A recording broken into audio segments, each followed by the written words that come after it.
The following program is produced and sponsored by you, the TBN partners, and is only made possible through your generous support.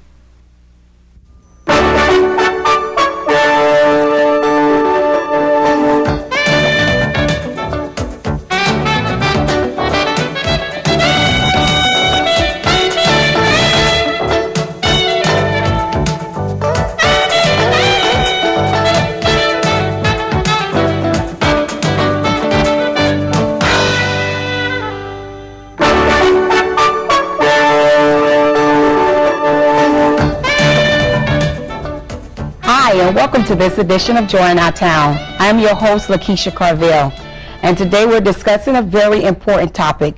And today, discussing this very important topic, I have Mr. Jason Walowitz, the president of the United Financial Counselors. And our very important topic today is dealing with foreclosures and modifications. I'd like to welcome you today, Mr. Walowitz. Thank you very much for joining me on this segment of Joy in Our Town. My pleasure. We're going to dive right in today because this is a very important topic that I know most of our viewers will love to hear about today. We'll be talking about foreclosures and modifications, but if you can first just tell us what is the leading cause today of the modification, with the whole entire foreclosure thing first. Well, I mean, the foreclosure epidemic obviously started back in 2008, and then 2009 the government bailed out all the major banks, throwing out $62 billion worth of funding, and essentially what has come from that is an increase in foreclosures rather than a decrease. In addition to that, what we've actually seen is that the assistance that has been rendered is not necessarily enough. The unfortunate aspect is that out of every 15 homeowners that receive these modifications, it's deemed maybe affordable. The other 14 of them cannot afford them. So the assistance that has been provided is relatively a failure, unfortunately. And as we continue to see just this last quarter alone, a 9% increase in foreclosures across the board. But the biggest problem that we actually see is it has more to do with the amount of education out there. Our problem that we come across is that there is assistance available, however, consumers and homeowners and just borrowers in general aren't aware of any of it. You know, there's a program out there that Florida received $1 billion to help pay individual people's mortgages up to 6 months. Wow. Very few people know about it. We hosted a seminar in Deerfield recently, and 1 out of 120 people that entered that seminar and that event knew about this hardest hit fund that actually helps pay your mortgage if you're unable to pay it, and if you're unemployed or underemployed. So there are programs available, and there's ways to leverage those programs. The issue we find is that the education is not there.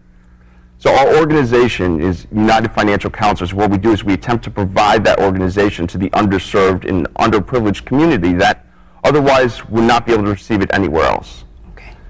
I think in most cases now when we're dealing with the entire foreclosure epidemic, a lot of homeowners, I wonder, me being a homeowner myself, kind of reflect back on the prior years before this epidemic and feeling more so a little, are they responsible, pretty much for what has transpired within. So, and because of that, not educating oneself to see what benefits are there that can get me out of, this foreclosure crisis, because to be foreclosed on is a repossession of the home. And individuals are being put out, within months of going through this foreclosure process. So how do your organization assist with this whole foreclosure epidemic and educating the people, as you say? Well, United is made up of a team of attorneys, CPAs, financial advisors, financial counselors, and the purpose and our mission as a nonprofit is to go out and outreach and provide the education. And what we do is not only do we provide education, but the guidance in order to achieve success. The reality is not everyone can afford to maintain and stay in their property, but there's no reason why you should be kicked out of it. There's ways to exit gracefully. There's ways to maintain the property. And you have to also understand that at the end of the day, it's in the bank's best interest. And once you understand that and understand how these programs work, then you could leverage that, like I said, and find a way to get a mortgage modification, a forbearance agreement, a partial claim, which is a subordinate loan provided by HUD that will actually pay your delinquencies. So there's ways to actually provide, some sort of means to an end. The worst thing we see is honestly the people that are sitting there and haven't paid in 2 years, 3 years, but they want to pay. They want to pay their mortgage. And I understand that. To have that cloud over your head that, you know, sits above you and that you just don't know what to do, and you're just waiting for that knock on the door, that is the most unhealthy way to live. Yes. You know, there's a lot of people that come in and say, oh, it must be great not to have to pay your mortgage for 2 or 3 years. Absolutely not. The people want to pay. They want to get help. And like I said, the issue is education. Yeah. There's $26 billion that was put into these umbrella programs, okay? And the federal government funds these programs. Okay. No one knows about them, though. No one knows about them, and the biggest concern is that once you know about them and once you've been educated, you actually can achieve, you know, affordable payment. So. And I truly, you know, agree with, you know, the statement that you made is once you're educated, because the fundings are there, but many of homeowners are not aware of the fundings that are available to them. So what happens, they deal directly with the bank institutions and become discouraged and walk away and abandon the homes. Absolutely. They become discouraged, or they try to figure out, you know, what the bank wants to see. Inflate their income, decrease their income. Usually it probably works out not in their favor, not in the borrower's favor, because at the end of the day it will cause them to get denied for a mortgage modification. See, the Home Affordable Modification Program, this program called the Principal Reduction Alternative, there's the Home Affordable Foreclosure Alternative Program, I can go on and on and on. There's 14 of them just that are funded by the government alone, outside of 26 that are in-house programs provided by the bank, are very standardized. The math behind them is fairly simplistic. You have to realize that they have to provide mass amount of mortgage modifications by the mass millions. So for them to have a complicated system to actually achieve that, it wouldn't be logical. So if you understand how the program works, you'd almost work backwards to figure out, well, at the end of the day, will I qualify for a mortgage modification? Will my payment be affordable? And if so, is it worth going through this? The process is tedious, no matter who does it, an attorney, a financial advisor, or the borrower themselves. It's a part-time job of trying to attempt to get a modification. And I'm so glad, because I was going to ask you in regards to some of the programs, because I know we have viewers that are watching that are wondering, what are some of the programs, what are some of the benefits, you know, from the resources that have been provided to our government or through our government that they can, you know, receive in order for them to keep their properties. So you mentioned and said there was over 14 programs. Oh, easily over 14 programs. Wow. Easily over 14, 6 federally funded. And we've all, the majority of us heard about that national mortgage settlement, that $26 billion was essentially a fine to the 5 of the major national banks in the United States: Bank of America, Wells Fargo, Ally Financial, Chase Bank. And essentially what has happened here is that this $26 billion, $10.2 billion of that is used to help individuals obtain principal reductions and actually make their home an investment again. So these programs, which that one specifically is the Department of Justice program, is designed to go ahead and allow you to obtain an affordable payment, make it an investment, and ideally, you know, stop the end of the foreclosure epidemic. At the end of the day, that $26 billion settlement wasn't much of a fine to the big banks. It was kind of a slap on the wrist. Okay. But you know what, though? It's at least our government is taking stands, and they're actually starting to be penalized for, you know, what has happened. We're all at fault at the end of the day. Yeah. The consumers, the banks, the regulators. But if we can all figure out a way to work together, and literally all of us, the banks and the consumers and the federal government, we could all, you know, stop the end of this. And hopefully the end is near. Yeah. So how does homeowners that's watching maybe this segment today, how do you qualify for these programs? I mean, because I'm pretty sure we may have a few viewers that are watching and say, I made the attempt. You know, I went through a particular program and was denied or declined from that program. How do they qualify if they don't have income or don't have a job, or, you know?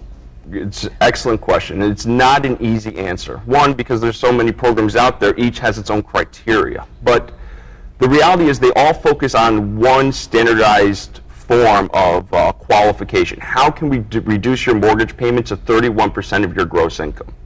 Okay, but keeping that aside, what if you know how the program works? Well, the Home Affordable Modification Program may lower your interest rate to 2%, may put your term over 30 years, or may lower your interest rate to 2% over 40 years. If you understand essentially what that new mortgage payment would be with your current principal balance, then you could figure out the income that's needed to support that mortgage modification. Rather than treading your wheels and just submitting documents to the banks, I was telling you to work backwards and how everyone can work backwards. Essentially what it is figuring out what the end result can be and figuring out what your income needs to be to support that. If you don't have enough income, you're not going to get approved. Or you need to figure out a way to get approved, whether it's renting a room or going ahead and getting a part-time job or having some sort of contributor in the household.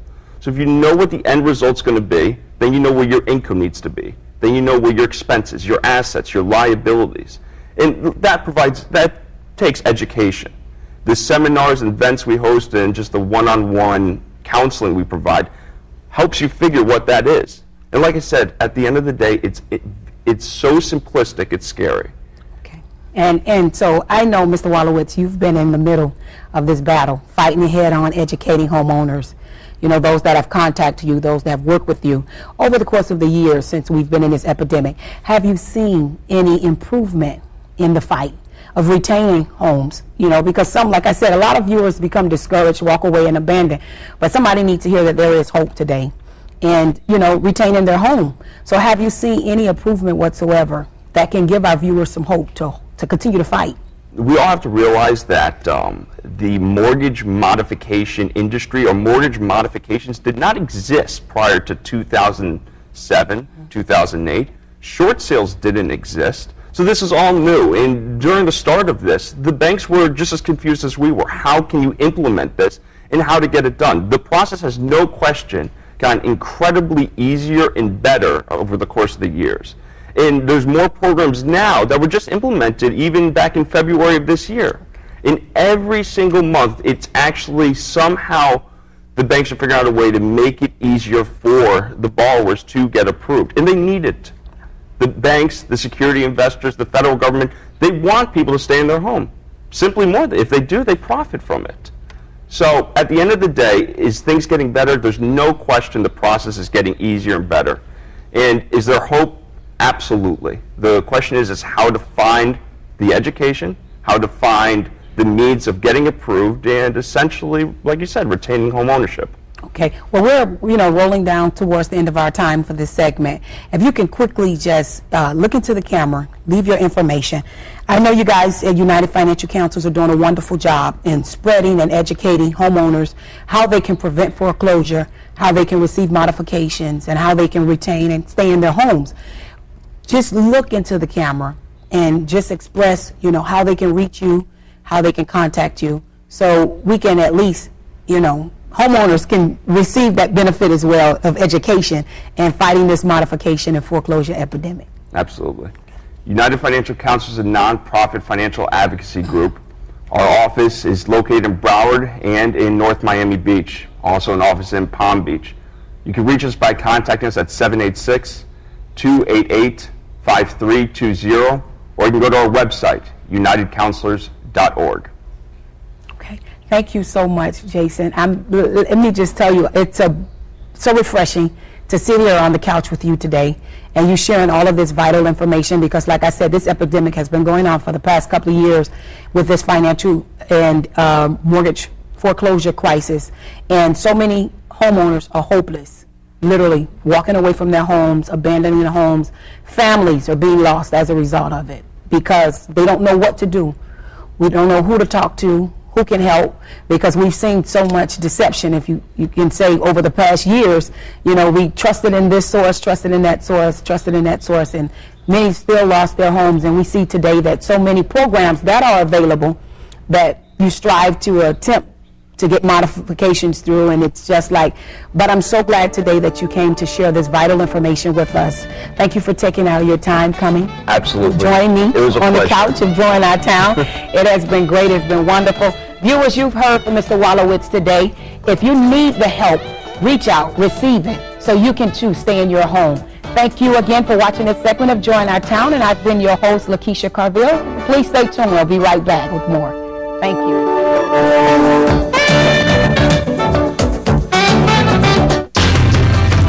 Grew up in a small town, and when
Welcome back to this edition of Join Our Town. Again, I'm your host, Lakeisha Carville, and I'm again sitting on the couch with Mr. Jason Walowitz, the president of United Financial Counselors. And we're here discussing another very important topic, talking about budgeting and money management. That's one topic that everyone needs to hear today. And we have some very awesome questions that Mr. Walowitz is going to answer for us today, talking about budgeting and money management. Mr. Walowitz, we're going to go right into our questions today. What are some tips for budgeting money? Okay, so things have evolved, okay, and they evolved into the Web 2.0 stage, where we could actually utilize the internet, Google, and different software programs to make our lives so much easier. See, it's hard to tell someone, I want you to budget. It's hard for me to budget. It's hard for anyone to really sit down and make a true budget. How much you're going to spend on food, write it down in a little black book. How much you're going to spend on gas, groceries, and so on and so forth, your monthly living expenses. It's very difficult to track each individual one of those. So what different companies have done, including Intuit, who has come up with a company called Mint.com. What it is, it's an online budgeting tool where it will log into your bank accounts, log into your credit cards, log into your mortgages and any other sort of liabilities you have out there, and track how much you're spending. Send you emails, text, notifications when you only have $5 left in your budget to spend on gas, or $10 left in your budget to spend on food. See, what we have to do is we have to go ahead and ask for help, okay?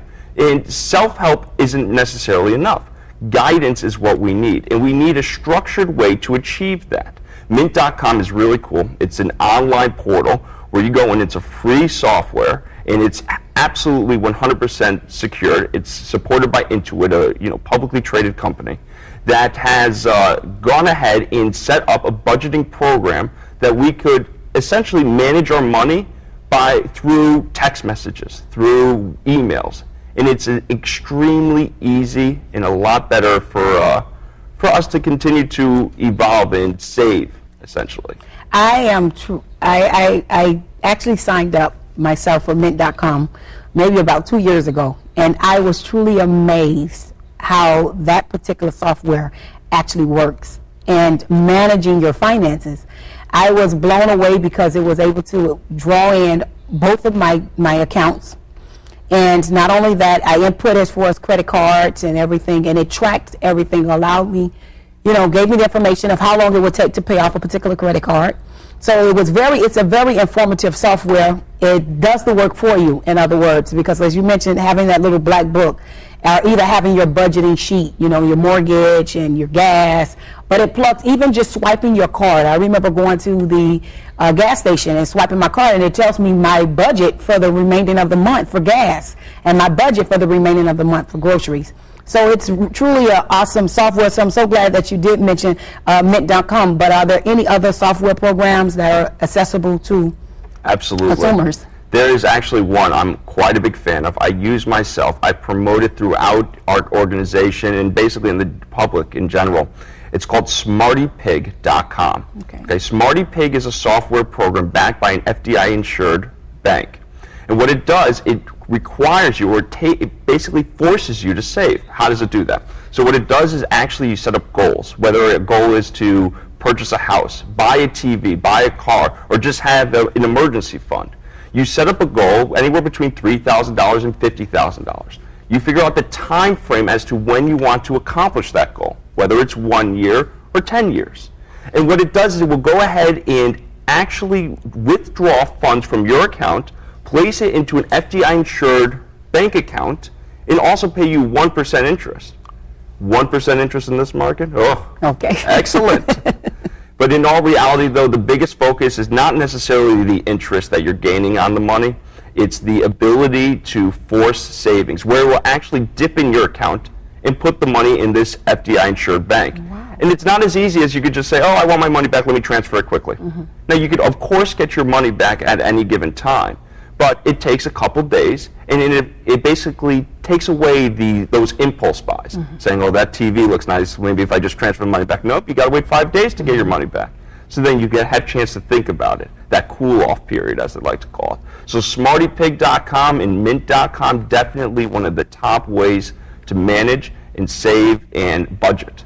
Okay, well, that's great. And those are just softwares, but they can also visit maybe a counselor to initially get set up. I, believe that it's very informative to actually sit down and understand, because if you don't understand your finances, then we'll waste away our finances. Oh, there's no question. Not only our finances, but if you don't understand your own personal finances, you're putting your future on line. Well, how is that? Well, savings and purchasing a house and providing assets for your family, it's important. But also what's important is being able to leverage yourself. And what I mean by that is credit. If you don't understand your finances, you're going to let your credit diminish substantially. And even if that's happened, I mean, who hasn't had a credit card, who hasn't had a mortgage they couldn't pay? Almost everybody now. There's foreclosures, delinquencies, and derogatory trades on credit reports. But what we could do is we could help rebuild that through budgeting, through finance, and just consumer credit counseling. Whether it's going ahead and putting you on a budget, it's going ahead and disputing a couple derogatory trades or inaccurate trade lines on your credit report, that very well could be inaccurate. Hospital bills being reported to the credit report, well, is that in violation of the HIPAA law? Maybe. And do those really deserve to be public information? Absolutely not. So there's different ways you can go ahead and not only take budgeting, but also bring it into credit restoration and essentially rebuild your finances. And if you have good credit and you have a good budget, the banks are going to want to lend to you. And it's responsible lending that needs to be focused here. Exactly. So with that, mentioning credit, talking about the credit rating, how can one who, like you said, have derogatory credit due to the mortgage crisis or, maybe a few late credit card payments, how can they rebuild their credit? The biggest focus here is, credit repair has a terrible name to it because a lot of it isn't really that accurate. Credit repair essentially is finding those mishaps on your credit report, whether it's a 30-day late that really wasn't 30 days, or it's a medical bill that was paid off by Medicare, or it was a collections that was paid off prior to even going to collections. It's finding those derogatory trades and disputing them with the credit bureaus. What we don't want to do, though, is we don't want to go on Experian, TransUnion, Equifax.com and go online and dispute it. We want to send these certified letters.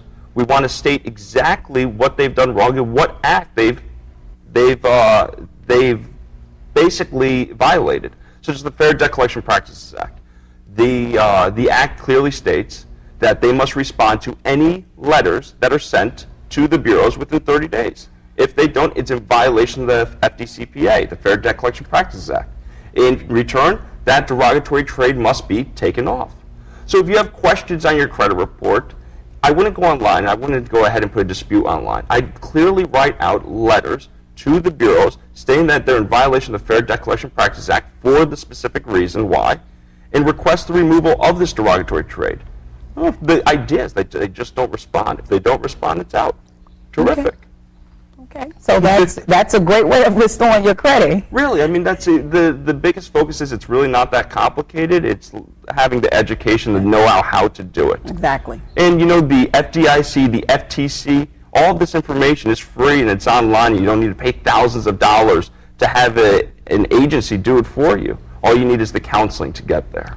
So what about credit cards? We're talking about credit, but credit cards. A lot of, us been taught, I know with me basically growing up as a kid, my mom would always say if she can't pay for it cash, she don't want it on credit because she refused to pay back any credit cards and get stuck in that type of debt.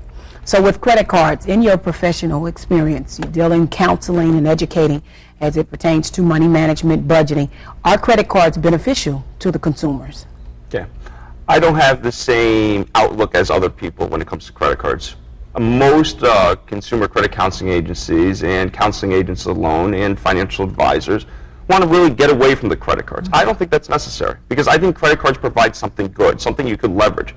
2%, 3% cash back on gas. You do that over a course of a 5-year period, you're looking at probably earning around $1,500 just for spending. I think having that ability to actually get paid to spend is good. But what's not good is not knowing how to spend your money and how to budget your money. Prior to getting into a credit card, or trying to get additional credit cards, you need to make sure that you're utilizing that credit card just as cash. There's nothing wrong with paying for gas on the credit card and then paying it off the very next day, or even the same day for that matter, as long as the transaction posted. So I believe if you have the ability to use your credit card like a debit card, then it's worth having. But it takes the budgeting, it takes the know-how, it takes savings, and also you want to make sure you know what you're getting yourself into. A credit card with 24% interest rate? Absolutely not. There's no reason why you should have a credit card if that's what you're paying.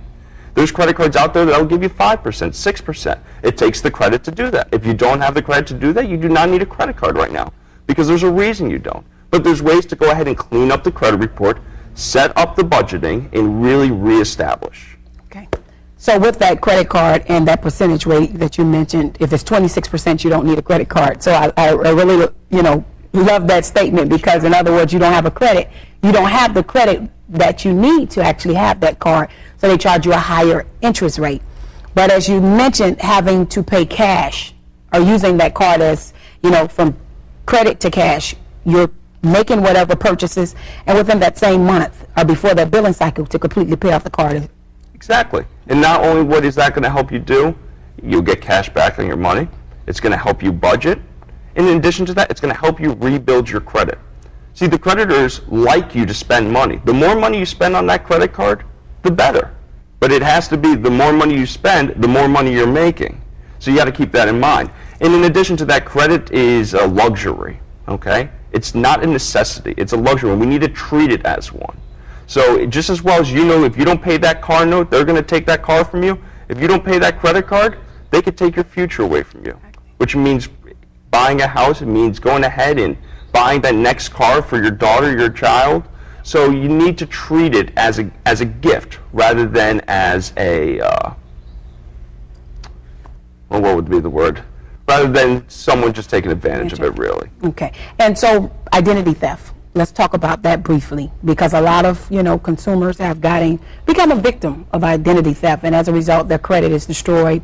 And it's like you're proving now you're being victimized all over again, because you have to prove to credit bureaus and different, companies that it wasn't me.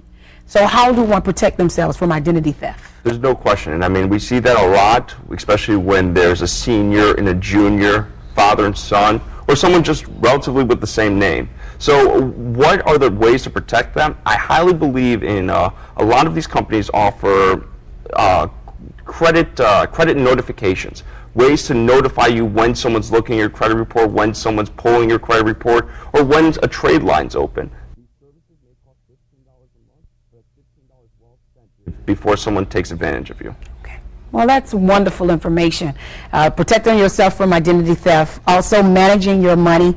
Visit those websites. Those softwares are made available for you. They're free softwares, correct? Absolutely. Because I know when I signed up for Mint.com, I didn't have to pay anything. Not at all. And there has been no membership fees or anything. They've been managing this and doing a great job. So visit Mint.com, and the other one was Piggy Smart. Smarty Pig. Smarty Pig.